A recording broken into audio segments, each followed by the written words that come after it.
application. As I said, to my mind, it is confusing. There are a lot of difficult decisions to make right off the bat.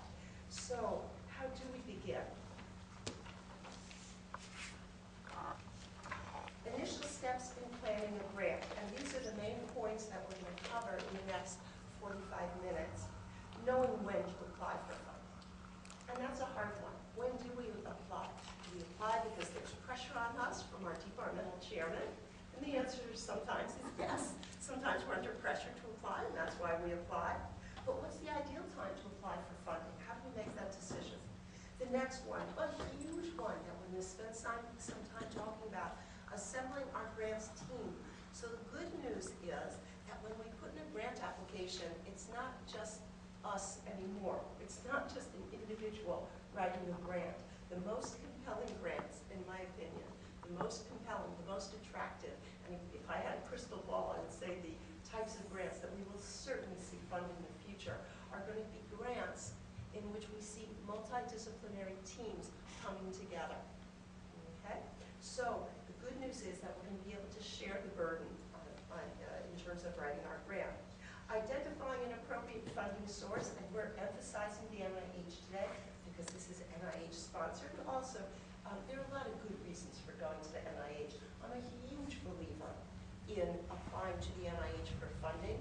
I always think of applying to the NIH, it's indispensable for any type of academic career, and then applying for additional funding sources, so we'll talk about that. When we apply to the NIH, what's the right mechanism? How do we find it? And then you'll see I write some things there. Identifying the NIH Institute. That's the best match for our research. We can look at that and we can think, oh, wait a minute. Isn't that the job of the NIH? Why aren't I doing their job for them? Why do I have to identify the best institute for funding my research? I'm coming up with the research. Let them do their job. I'm going to talk to you about why I think that is a really important piece of advice. And then I'm going to talk to you about understanding how the NIH reviews our grants. And there are a number of very major changes coming up in the NIH system of peer review. So I'm going to give you a heads up about what some of these changes are. And I think it is important to know what the changes are and to begin to write our grants in response to these review criteria. We know what they are, the NIH has published them, so we want to start keeping them in mind as we write our grant. And you'll hear me say this 100 times. When I write a grant, it becomes not just about me and what I want to do. And that can be disappointing news, because you can think, oh my gosh, of course it's about me and what I want to do. Yes, it is. But we're always going to be thinking about who's going to review this. What type of expertise are they bringing to the table? What are their interests? What is their mission? If they're from the NIH Institute, what are they looking for? And I will say this, and I'll say this a couple of times before this morning is out. To my mind, one of the very few things that we can say that every grant has in common gets funded. There are very few things I think we can say, because it's hard to make these blanket statements. But there's one thing I do think, that every grant that's funded, whether it's by a community organization or whether it's by the NIH, a grant that is funded is written from the perspective that if you give me the money, I will help you meet your mission.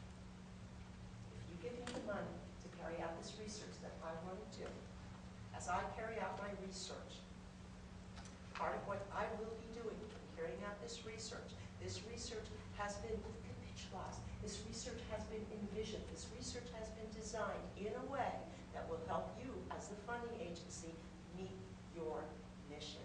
This is crucial. So I'm going to talk to you about finding out about what the mission is of different NIH institutes, community organizations, whatever your funding source may be. Know what the competition is doing. And this may sound crazy. Well, we hear what the competition is doing, but we do. And the federal government makes it pretty easy for us to find out who's doing what. So once we know what they're doing, it can help us to make a decision about what we're doing. And I'll show you what I mean by that shortly. So let's start with that first bulleted item. When should a new investigator apply for a grant? And if it's similar out here, the way it is for us back in Baltimore, this cartoon really resonates for me. caption is, "You like it? I'm getting a government grant for phase 2." And I use this grant deliberately to remind myself to say that in my neck of the woods, there is more and more pressure on our investigators to start writing grants earlier and earlier and earlier. So I'm not sure if we have that pressure out here, but I suspect that it's pretty uniform, pretty much across the board. So, there's pressure on us early. How do we know when to apply? One thing I want you to think about is the amount of time required. Prepare for a lengthy process. It takes a lot of time to write a grant. If you're looking at an NIH grant, the average amount of time to write a competitive application is 3 to 4 months, on average for most of us. I would say 4 months. For NIH grants, after we spend that 4 months writing the grant, from the time that we actually submit the grant until we get the money to carry out our research, if we're lucky enough to be funded, on average, it's about a 9-month process. So we're actually looking at a year ahead from when we're going to actually have the money is when we're starting this process. It's a long process. The other thing to know is that most NIH grants aren't funded on the first submission. The majority need to be revised. We don't know if that trend will continue with the new review criteria and the new changes to the NIH. But right now, in general, most grants tend to be funded on a revision. So we apply, our reviewers want us to make some changes, we make those changes, we revise it, we resubmit it, and then we get funded. The amount of time we're looking at now becomes 15 to 18 months. It's a long process. One thing to keep in mind, if you're looking at the NIH has made a major change recently. Beginning this year, they will only allow investigators to revise once. Why is that so important? A couple of things. I think in the past, there was this idea, well, I'm never going to get funded on the first try. Nobody does. It's impossible. I'm just going to submit this grant and see how I do. I'll see what feedback I get because I know I have 2 revisions, 2 opportunities to revise. That's not true anymore. Beginning with the beginning in 2009, we're only going to have 1 opportunity to revise a grant to the NIH before we have to start from scratch and develop an entirely new grant. So, more pressure on us to write the best possible grant that we're capable of submitting.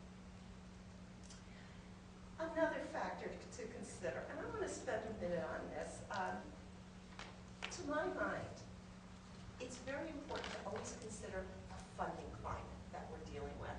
What do we mean by that? It's such a funny phrase, but it's the best way I can think of to describe it. Funding climate. Funding climate for me is, what's the mentality? What are the circumstances right now at the NIH? So here's my take on it. And again, different people are going to have different perspectives on this, but here's my take on this. Right now, we know that it's a highly competitive funding climate. Do most of us think it'll get better?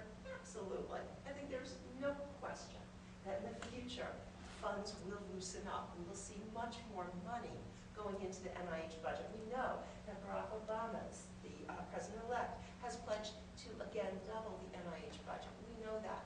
Do we think that's going to happen right away? Obviously not, because of the difficult economic circumstances that we're currently in this country. So the funding climate is going to stay difficult for a while.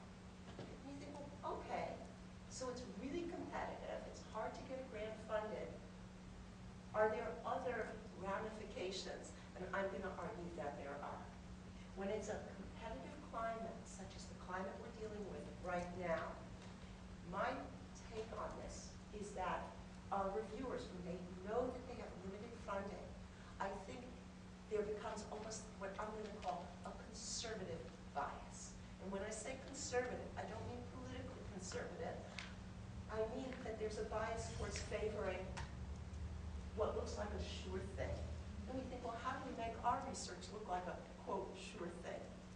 Okay? The way that our reviewers determine that your research looks more promising than this research, they're going to look at a couple of things. The most important thing to them in determining whether this grant looks like a win